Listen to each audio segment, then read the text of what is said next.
mau di atas lebih. Boleh. Tapi udah matiin tadi. Minggu lalu nggak datang sana. Kalau masih Jadi matiin. Tadi main sampai apa? sorry. Enggak udah. Tadi udah rekamin orang tuh. Oh, oke, nggak apa-apa. Tapi bisa di-combine sih. Enggak apa-apa.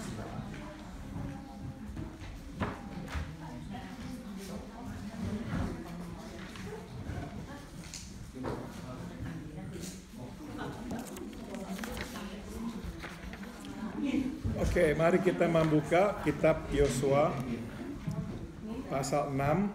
Please turn your Bible to the book of Joshua chapter 6. Kita membaca ayat 1 hingga ayat 16, agak panjang ya. Let's read from verse 1 to verse 16. Yosua 6, 1 hingga 16, Joshua chapter 6, verse 1 to verse 16. Mari memulai membacanya. 1, 2, 3. Dalam pada itu, Yeriko telah menutup pintu gerbangnya. Telah tertutup kota itu karena orang Israel. Tidak ada orang keluar atau masuk. Berfirmanlah Tuhan kepada Yosua, ketahuilah, aku serahkan ke tanganmu Yeriko ini beserta rajanya dan pahlawan-pahlawannya yang gagah perkasa. Haruslah kamu mengelilingi kota itu. Excuse me. Yes, can I help you? Okay, sure. Is that door locked? The door. I Okay. can open it.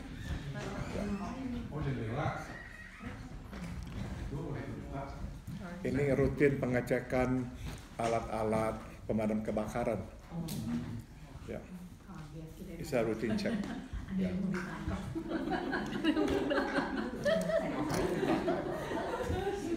Oke.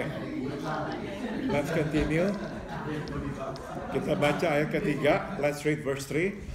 Haruslah kamu mengelilingi kota itu, yakni semua prajurit harus mengedari kota itu sekali saja.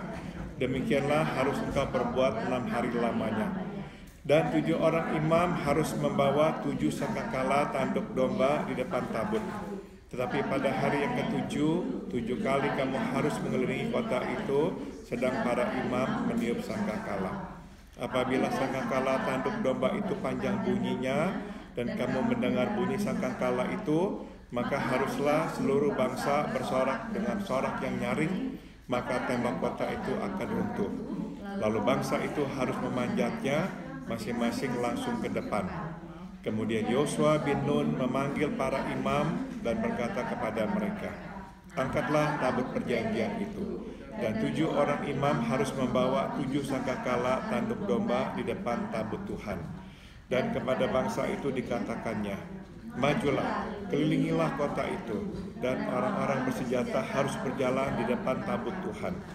Segera sesudah Yosua berkata kepada bangsa itu, maka berjalanlah maju ke-7 orang imam yang membawa ke-7 sangkakala tanduk domba itu di hadapan Tuhan. Lalu mereka meniup sangkakala, sedang tabut perjanjian Tuhan mengikut mereka. Dan orang-orang bersenjata berjalan di depan para imam yang meniup sangkakala dan barisan penutup pengikut tabut itu, sedang sangkakala terus-menerus ditiup. Tapi Yosua telah memerintahkan kepada bangsa itu demikian, janganlah bersorak, janganlah mendengarkan suaramu, sepatah kata pun janganlah keluar dari mulutmu, sampai pada hari aku mengatakan kepadamu, bersoraklah, maka kamu harus bersorak. Demikianlah tabut Tuhan mengelilingi kota itu, mengedarinya sekali saja. Kemudian kembalilah mereka ke tempat perkemahan dan bermalam di tempat perkemahan itu. Keesokan harinya Yosua bangun pagi-pagi, lalu para imam mengangkat tabut Tuhan.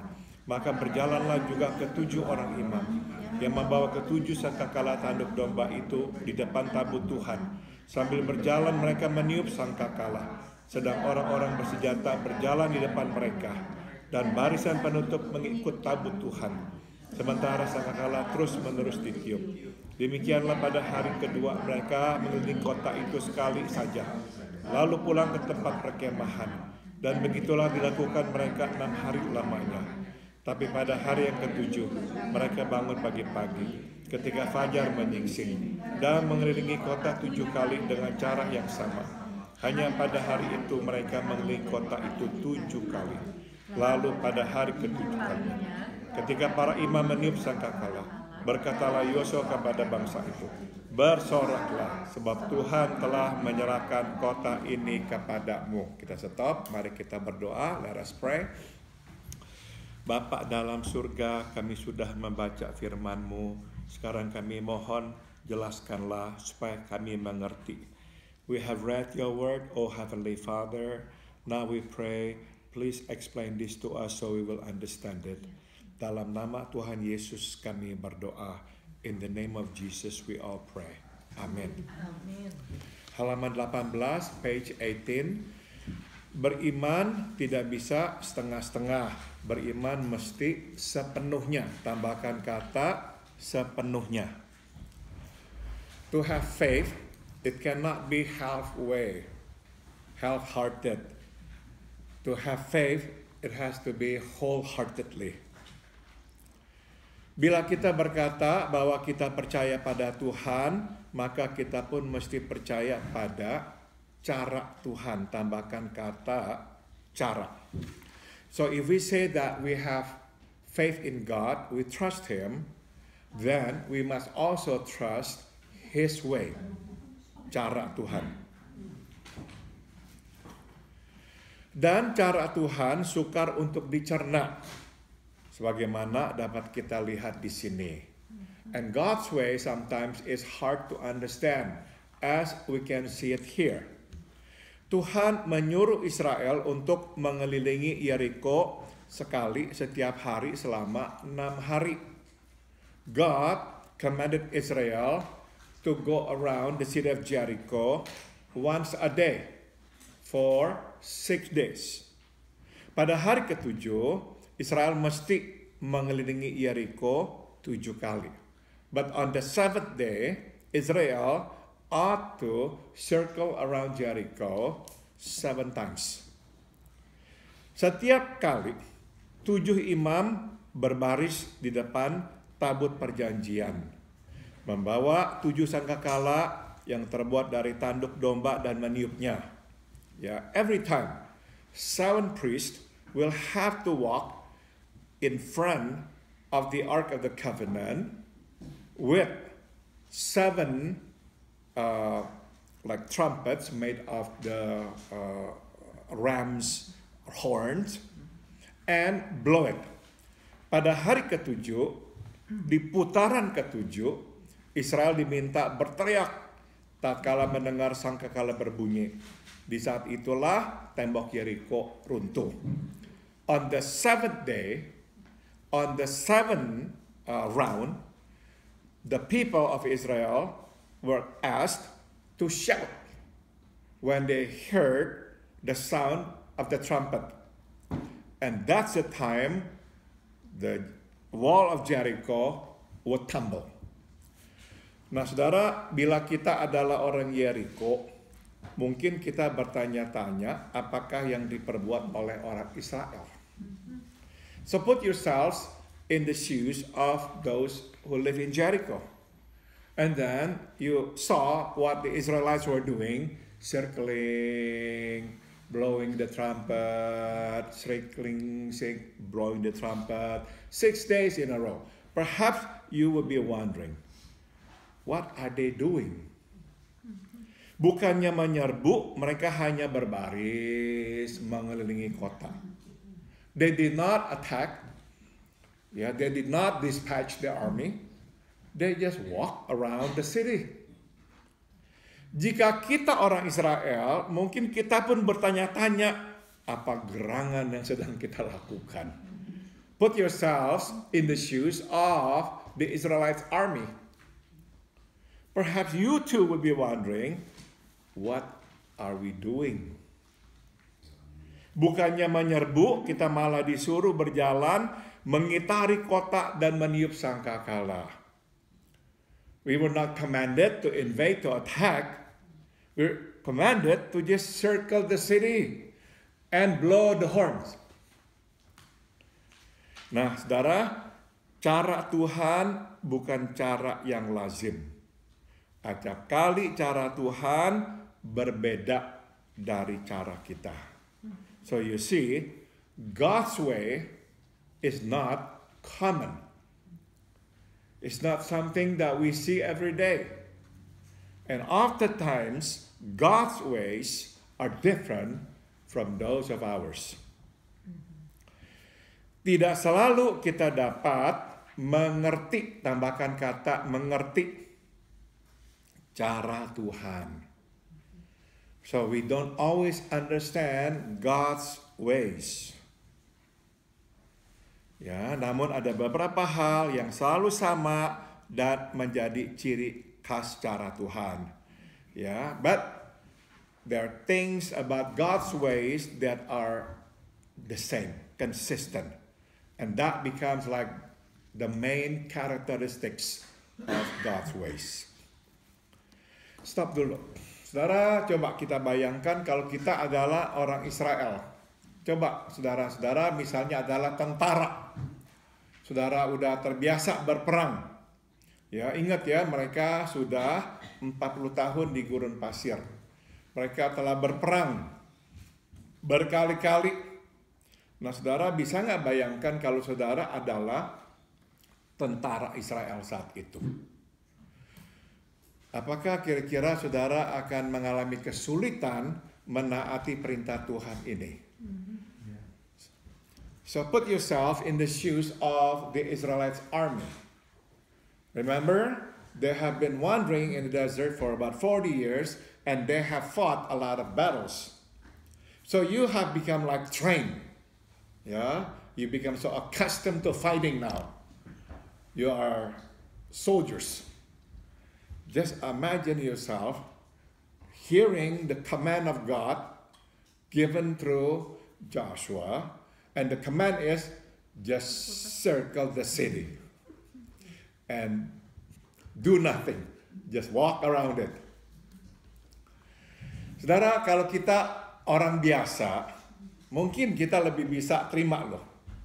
Tapi kalau kita tentara, lebih susah terima. If we were just civilians, maybe it would be easier for us to accept that command. But if we were soldiers, that would be difficult. Ngerti ya saudara ya? Nah, jadi pertanyaannya adalah, kenapa kok mereka ikuti? So the question is, why did they obey the command? No rebellion whatsoever. Makanya saya pernah ya bandingkan generasi pertama dengan generasi kedua yang keluar dari Mesir ya. Berbeda langit dan bumi. Generasi pertama pemberontak, generasi kedua penurut. Ya, I have mentioned to you, there is a big difference between the first generation and the second generation of Israelites that left Egypt. The first generation were a bunch of rebels. The second generations, they were obedient group. They obey. Nah saudara, coba tempatkan diri saudara sebagai seorang manusia, sebagai seorang tentara. Kenapa kok diberikan perintah itu saudara patuhi? But put yourself for a moment in the shoes of these soldiers and ask yourself this question. Why did you obey the command? Even though the command doesn't make sense at all. Percaya Joshua. Betul sekali. Because of Joshua. Because of Joshua. Because of the commander of the army said, you do it. They trusted Joshua. They trusted Joshua. And they knew Joshua knew what he was doing. So if it's good enough for Joshua, good enough for me. That's what the soldiers basically said. If Joshua had no problem obeying this command from God, well, I would not have any command. Ngerti ya? Jadi saudara, kita bisa melihat ya pengaruh seorang pemimpin yang baik. So we can see the effect, the influence of a good leader. Seorang pemimpin yang baik bukan saja dipakai oleh Tuhan, tapi didengar oleh orang yang dipimpinnya. So a good leader, a godly leader, yeah, not only they are used by God, but they are also listened to by the people they lead. Pengaruhnya besar sekali. Maka siapapun yang diberikan oleh Tuhan tanggung jawab untuk memimpin, mesti lakukan tugas sebaik-baiknya, hidup dekat dengan Tuhan, karena memang efeknya besar. So whoever appointed by God to lead, these leaders must walk closely with God. When they walk closely with God, they gain the stature, they gain the respect from the people, they can do a lot. A good leader, in the end, accomplishes a lot. That's what happens. Sambung lagi. Nah, cara Tuhan pertama adalah melibatkan manusia tetapi tidak bergantung pada manusia.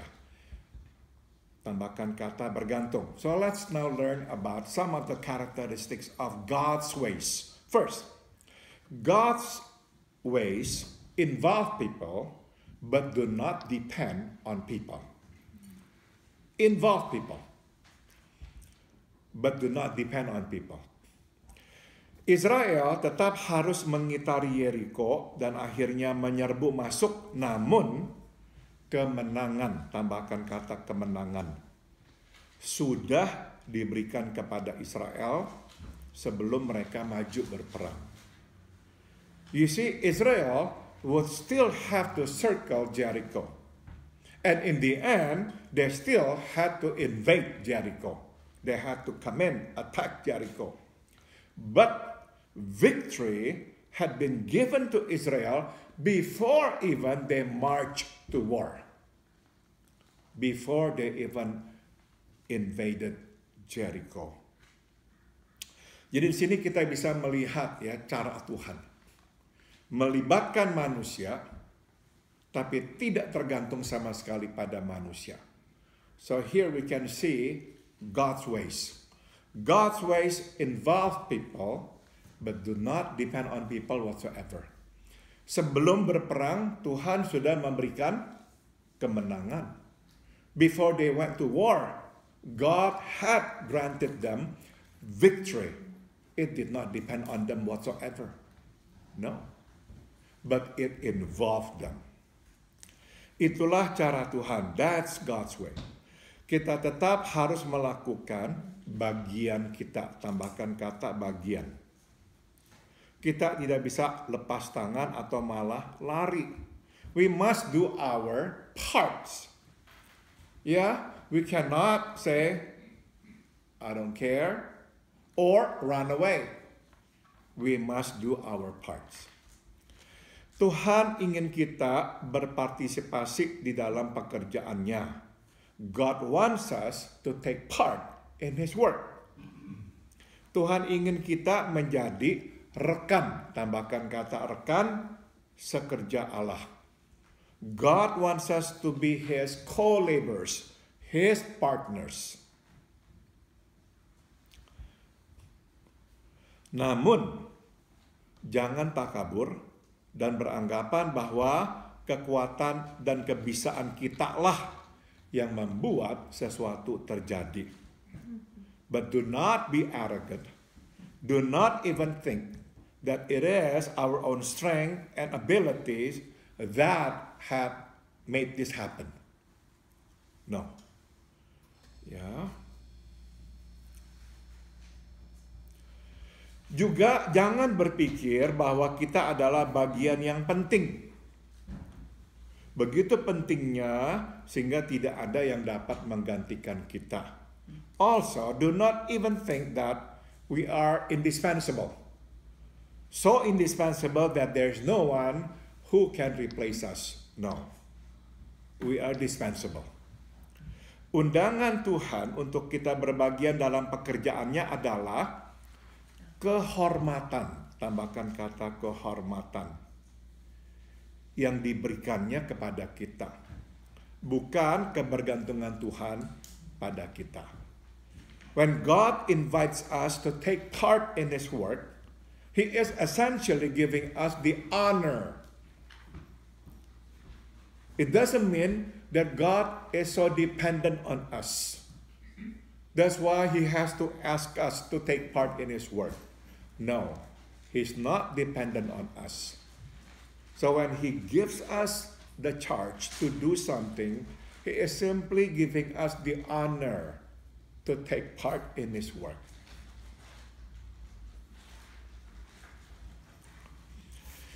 Saudara, kita memang yang dibesarkan di dalam lingkungan yang kompetitif, nggak bisa enggak, memang akan sering-sering ya melihat kebisaan kita.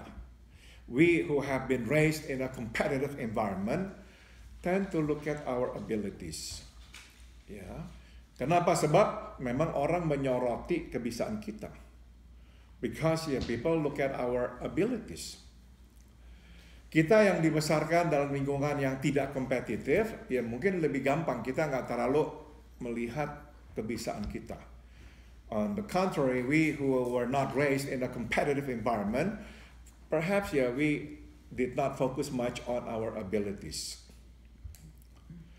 Nah saudara, kita harus mengerti, jadi sekarang kita hidup di dalam dunia yang kompetitif.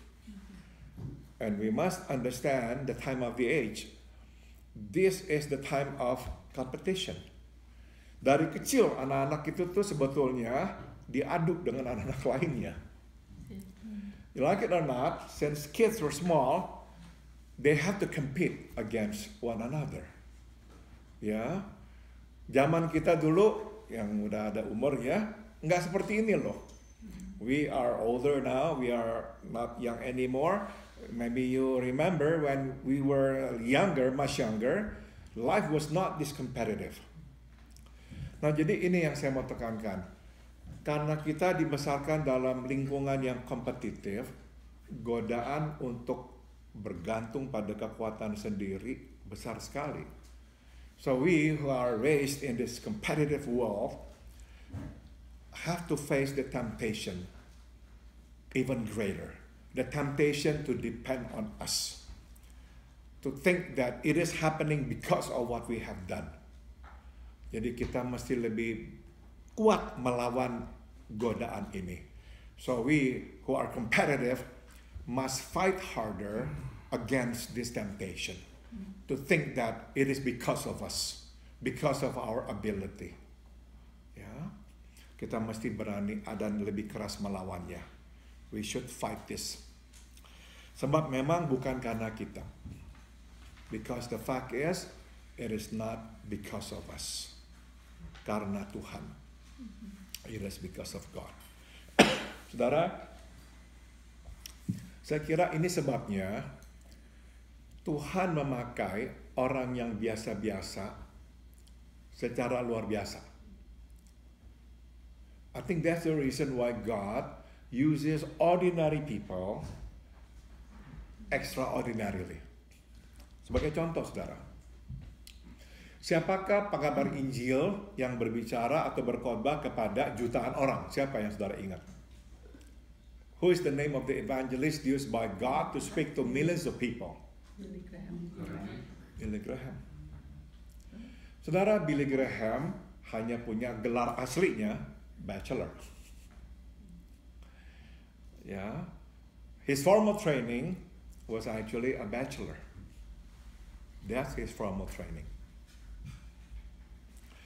Sebelumnya Billy Graham ada penginjil yang lain namanya Billy Sunday.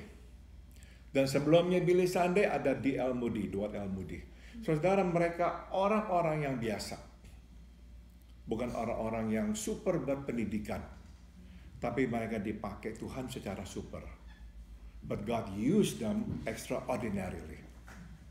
So sometimes God does things like this to remind us that it is I who is doing this work, not you. It is I. Dan selalu kita mesti berkata, saya kok diizinkan ikut terlibat dalam pekerjaan Tuhan, ini adalah kehormatan yang Tuhan berikan. And we must always remind ourselves, the fact that we can take part in the work of the Lord, it is because an honor given to us. Nothing to do with our ability. Everything to do with God's grace. Yeah? Sambung. Kedua, cara Tuhan menomorsatukan yang rohani, tambahkan kata rohani, dan menomorduakan yang jasmani. God's ways always put that which is spiritual on the forefront and put that which is physical on the back.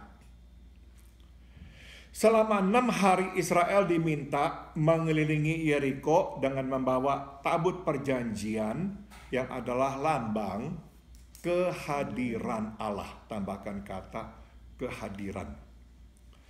For 6 days, Israel were asked to circle Jericho, carrying the Ark of the Covenant. And we know the Ark of the Covenant is the symbol of the presence of the Lord. Kita tahu ya, di dalam tabut perjanjian itu ada selain hukum Taurat, ada juga tongkat Musa, ada juga mana. All three symbols of the Lord's presence.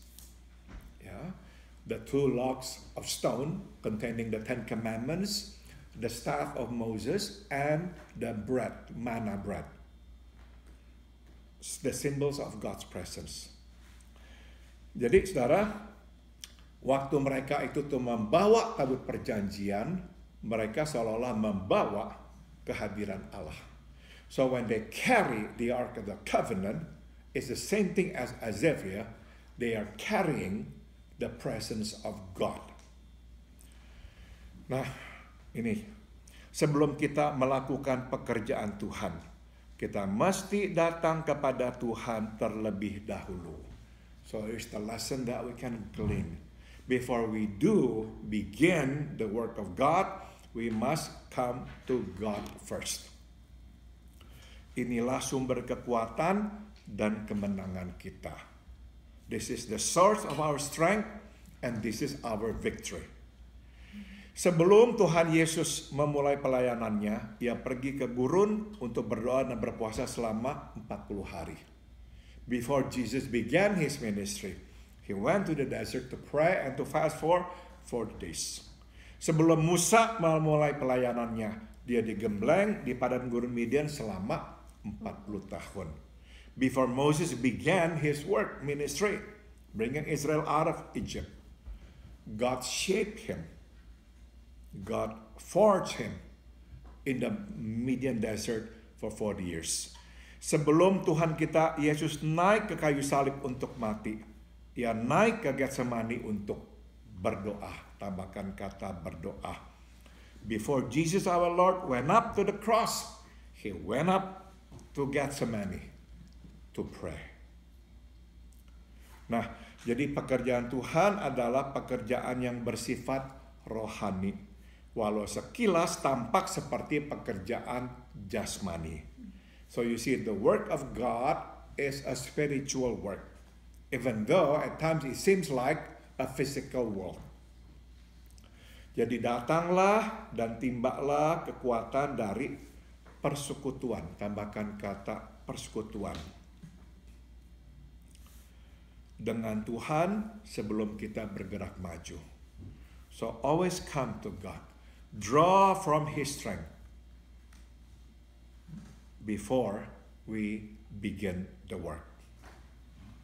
Gain the strength from our fellowship with him. Santi dan saya diberkati sekali oleh pelayanan Bishop Fulton Sheen ya, yang kami sering nonton di video di YouTube.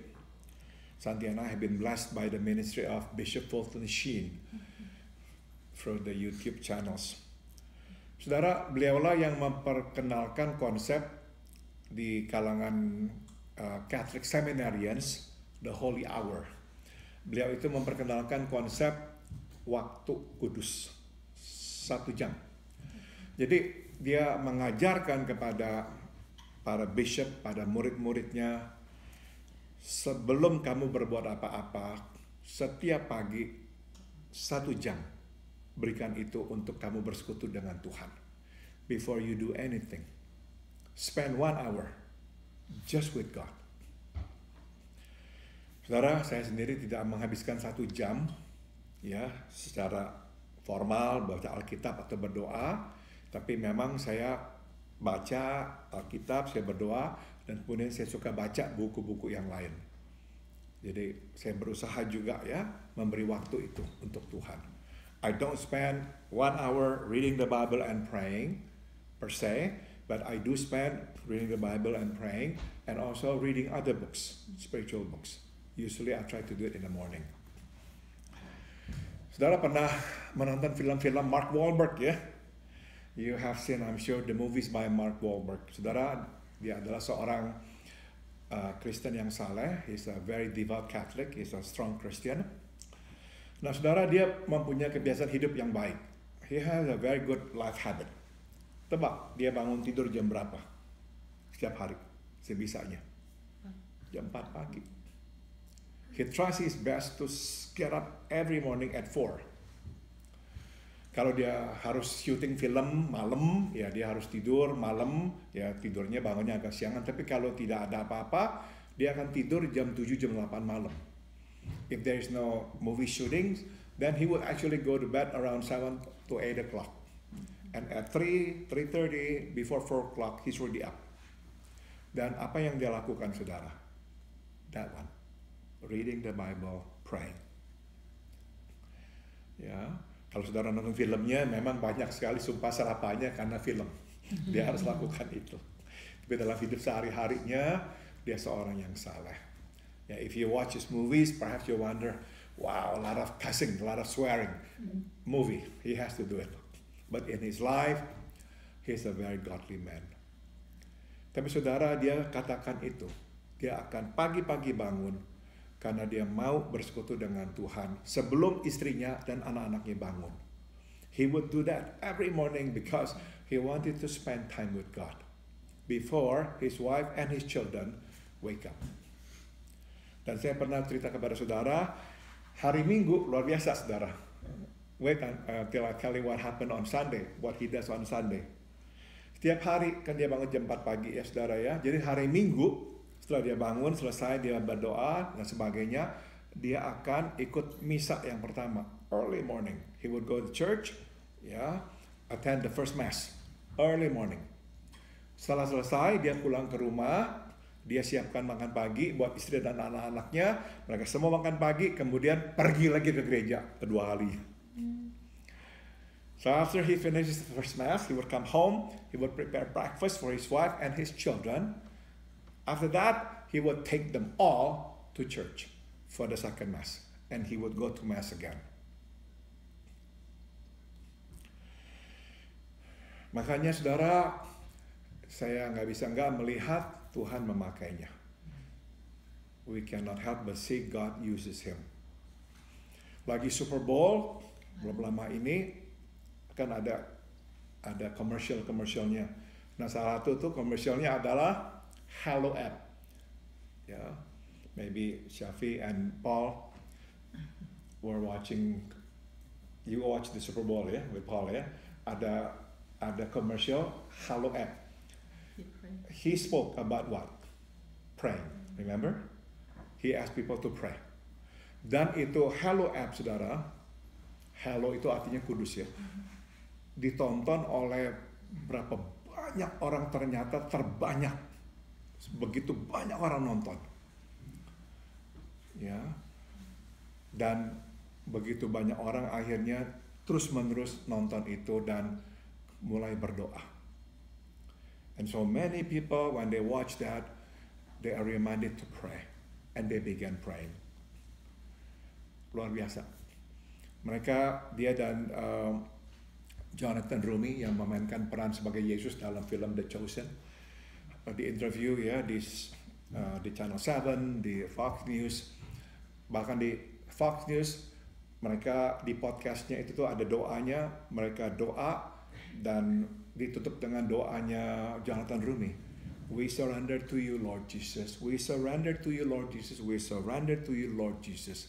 Luar biasa saudara-saudara. Mereka menjadi orang-orang yang dipakai Tuhan. Ya, tapi itu saya lihat mereka orang yang menimba kekuatan rohani dari Tuhan setiap pagi. Jonathan Rumi juga berkata, every morning dia akan berdoa. Dia akan spend time with God. Jadi ini pekerjaan Tuhan, pekerjaan rohani. So always remember, the work of the Lord is a spiritual work. We draw strength from Him through our communion with Him. Terakhir, cara Tuhan tidak pernah kebetulan atau sembarangan. Cara Tuhan selalu sesuai dengan aturan dan rencana Tuhan. The ways of the Lord are never by accident. Never. God's ways are always consistent with or in God's plan. Setiap hal yang terjadi atau yang diperintahkannya mempunyai makna, tambahkan kata makna tersendiri. Everything that happens or everything that is commanded by Him for us to do has its own significance or meaning. Israel mengelilingi Yeriko selama 7 hari. Dan pada hari ke-7 mereka mengelilingi Yeriko 7 kali. So you see, Israel circled Jericho for 7 days. And on the 7th day, they circled Jericho 7 times. Dan kita tahu angka 7 menunjuk kepada angka sempurna atau penggenapan. Tambahkan kata penggenapan. And we all know the number 7 refers to something that is perfect or fulfillment. Jadi enggak sembarangan Tuhan meminta mereka mengelilingi Yeriko 7 kali. 7 hari. Dan hari ke-7, 7 kali. It's like God is saying, I'm going to fulfill my word. I'm going to fulfill my word. I'm going to fulfill my word. 7 times 7. Ya, sempurna. He will do it. He will do it. Inilah kekuatan kita ya. This is our comfort. Whatever God says to us, He will do it. He will keep His promise. He will do it. He will fulfill His word. Ini kekuatan kita. Sambung. Di saat yang sama, 7 hari adalah waktu yang Tuhan berikan kepada penduduk Yeriko untuk menyerah. Tambahkan kata menyerah. Even though the Bible does not actually explain this, but I believe why God asked Israel to circle Jericho 7 days, for 7 days. To me, God was giving them the chance to surrender, to repent. I believe if they had said, we surrendered, they would be spared. Just like Rahab, remember? Rahab the prostitute believed that Jericho had been actually given to God, had been given to Israel by God, and they were safe, she and her family. So if the whole city said, we surrendered, we know God has given Jericho to Israel, they all would have been spared. So I truly believe the 7 days God gave them were actually the 7 days for them to repent. Andaikan mereka menyerah, sama seperti Rahab, mereka akan diselamatkan. Tambahkan kata diselamatkan. If they had surrendered, like Rahab, they would have been spared.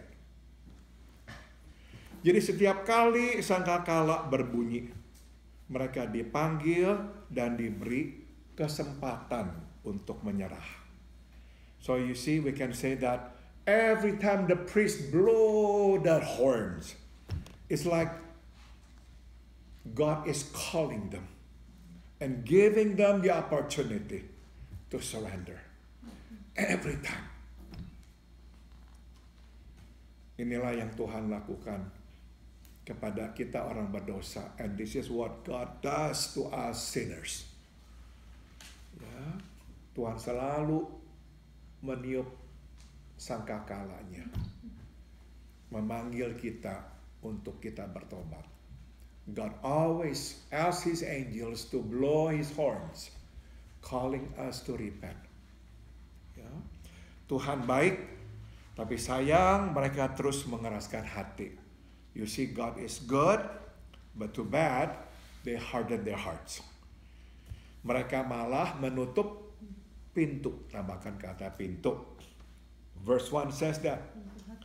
Ya, dalam pada itu Yeriko telah menutup pintu gerbangnya. Telah tertutup kota itu karena orang Israel. Tidak ada orang keluar, tidak ada orang masuk. So they closed the door. They did not open the door. Had they opened the door and said, we surrender, they would have been spared. Nah, kita juga ya diminta Tuhan buka pintu. Jangan tutup pintu. And that's what God asks of us. Open the door. Don't close it. Saya sudah selesai. Ada yang mau kasih komentar atau bertanya, silakan.